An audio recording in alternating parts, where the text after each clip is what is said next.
Well, the good news is the financial sector is starting to really address climate change in a number of ways. One is they're realizing there's very real risk to our economy across the board if we choose to continue to ignore climate change as a financial matter. So you asked specifically, though, how are financial markets and how's the investment community? Let's look at what the banks are doing. The banks are doing things like raising their diligence in looking at investing in high carbon emitting companies. In the United States, recently, 3 major banks, and now 4, Citigroup, JP Morgan, Merrill Lynch, and Bank of America, have adopted something called the carbon principles, where they are going to take a much deeper dive and do a greater level of due diligence on investing in any high emitting carbon projects, because they know the risk involved is greater. Or let's look at the fact that Citigroup in the United States, but certainly a multinational company, has put $50 billion into a climate-related program where they're bringing out products, mortgages that are better rates if they're for homes that are highly energy efficient, or they're greening all of their real estate, or they're investing in renewables in far greater proportion. We're talking about a $50 billion program, or Bank of America's $20 billion program, or Deutsche Bank, which is out there bringing out products on climate change related companies that make great sense. So the financial community is starting to say climate has a clear financial risk. We're going to evaluate that risk. We're going to put it into our models for choosing what companies to invest in.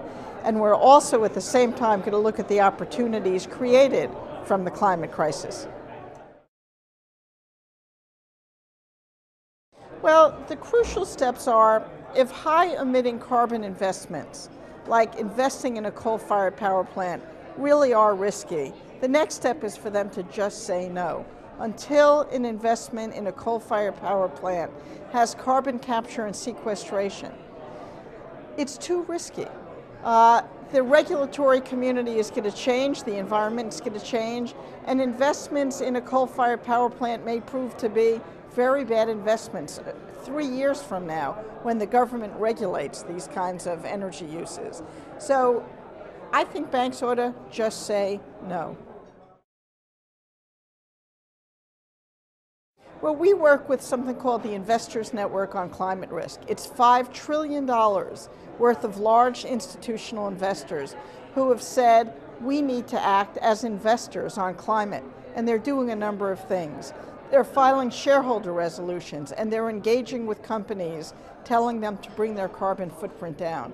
And they are determining whether companies are well governed, meaning whether their boards are doing their fiduciary duty, if in fact those boards are looking at issues like climate change. It's investors that are driving climate as a governance issue.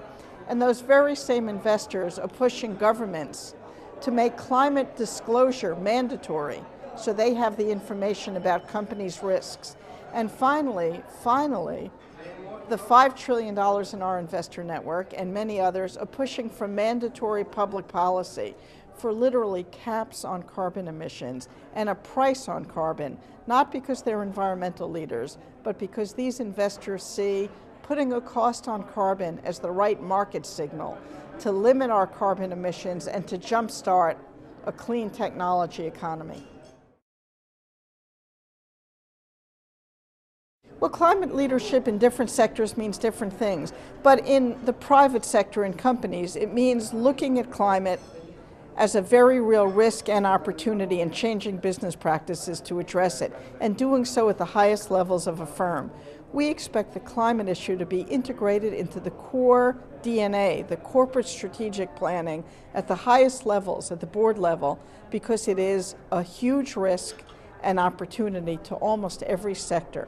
So what does leadership mean? It means companies that step out, that set real goals on reducing their carbon footprint and on moving into a leadership position, because when one company acts, others follow. And that relates to whether or not you're in the electric utility sector or the banking sector.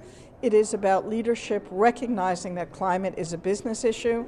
If you go talk to Peter Darby from PG&E, their CEO, he'll say when he got active on working on climate, his workforce got more engaged than they ever have been. And recruiting the best and brightest from the top business schools in the country is far easier. Climate is a fundamental business issue as it relates to human resources and personnel and financial risks, as it relates to reputational value, and very soon we're going to see more and more consumers purchasing products based on a company's position on climate. So leadership is about acting sooner rather than later. Don't wait for the government to act, and in fact push the government to set very clear standards. Well, the economic downside of ignoring this risk, like we did with the subprime risk, where mortgages were given out without due diligence, it created havoc on our economy in the United States and around the world. Ignoring climate risk can have the same impact. We need to not ignore it. We need to realize that reducing our carbon footprint by 80% by the year 2050 will take an enormous technological revolution. If we don't act, the economic impact is greater than the Great Depression that we faced in the United States. If we do act, we not only can mitigate the downside, but we could take advantage of the upside.